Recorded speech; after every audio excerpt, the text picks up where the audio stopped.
So I'm a managing partner of Physician Advisory Solutions, and basically it's a firm I started late last year with a partner, and our goal is really to help physicians and healthcare professionals become more efficient, more profitable, doing a lot of exit planning, valuation work, and helping with transactions, things like that, because if any of you have ever dealt with doctors, a lot of them are great physicians, but have zero business acumen and really don't know how to run a business efficiently.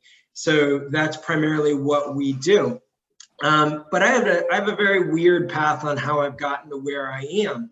I had been in the financial industry working for Wachovia for a few years prior to 2008, and I realized things were starting to get a little weird, and that's when I found the GlobalMBA, and I literally left Wachovia 3 weeks before it went under and was purchased by Wells Fargo. So October 1st, 2008, when the world started really melting down, I was with Maggie in Germany and having a Kolsch. It was fantastic. I loved it. And it was an amazing experience and really opened my eyes on the world and culture and things like that.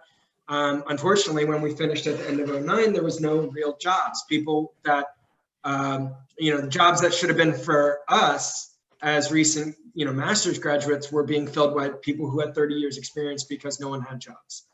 I took a position down in South Beach with a firm called Meltwater Group, which is a software company doing client relations. And it was a lot of fun, work hard, party hard, typical software company.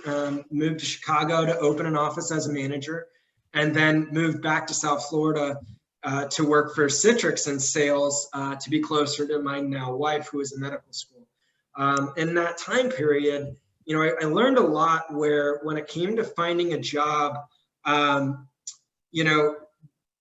it was really difficult, and I just started networking, even networking within a large organization like Citrix, where I'd be looking on the job postings, seeing what was out there or what might have recently been out there and what I really wanted to do. And when I had seen something in the strategy department, I started networking through the managers and the directors, just saying, hey, can we meet for coffee? I want to learn a little bit more about it.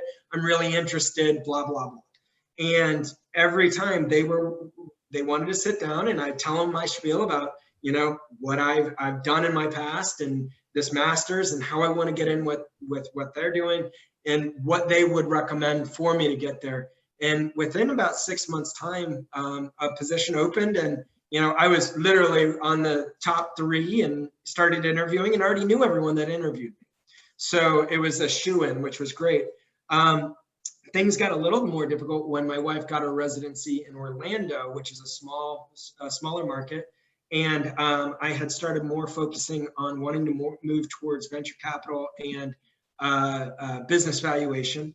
I had done some other work, schooling and things like that to get into that, but it's a very small city when it comes to that type of work. So what I did was I started networking through different business professionals in the valuation world, which I ended up meeting a guy named Bobby Cannon, who was a partner of the valuation firm at an investment bank. And the funny thing was, because of my background in sales, he was like, listen, I don't need another analyst. I need someone that can get out on the road with me and sell and bring in new business. And it's one of those things. Business development can be very difficult, but if you can do it, that is how you get to upper management very quickly, because a lot of people can't necessarily do it and will hit a glass ceiling, especially if you're in accounting and these different services where they're typically numbers oriented. So it projected my career 10 years. I moved forward that fast because I was hired as a director and moved up very quickly. And actually Bob left and I took over all of his responsibilities. And I did that for a few years, and it was great. I loved it. And, so it was all about just traveling and meeting new people. And now I'm in charge of all of this team. So that was really what projected me. Oh, come here. Come say hi real quick. Hi, this is my 4-year-old daughter, Emery. Say hi. And I ended up, we had her while I was in that position in Orlando. And it was kind of funny because one of the guys we were trying to hire for about 10 years at my previous firm, he and I became friends. And when I told him I was moving to South Florida, he was trying to, I guess we're not interesting enough. She's going to run that downstairs. Sorry. He and I started talking one day when I told him I was moving to South Florida, and he tried to poach me. And I was like, listen, actually, I want to start my own consulting firm because I had seen these inefficiencies with these physicians. And he was like, we have to go into business together. And within 6 months, both of us had left our firms. And, we're already working with Cleveland Clinic, Phoenix Children's Hospital, Surgery Partners, and a lot of smaller physicians and things like that. So with COVID, even then, we've still just been on a great trajectory. And, so my recommendation is always just keep networking, stay in touch with people. Even if you don't see it down the road, you never know who can help you with your career down the road. And, that's pretty much it. And I know we're short on time, so I could keep going for an hour, but I'll stop there.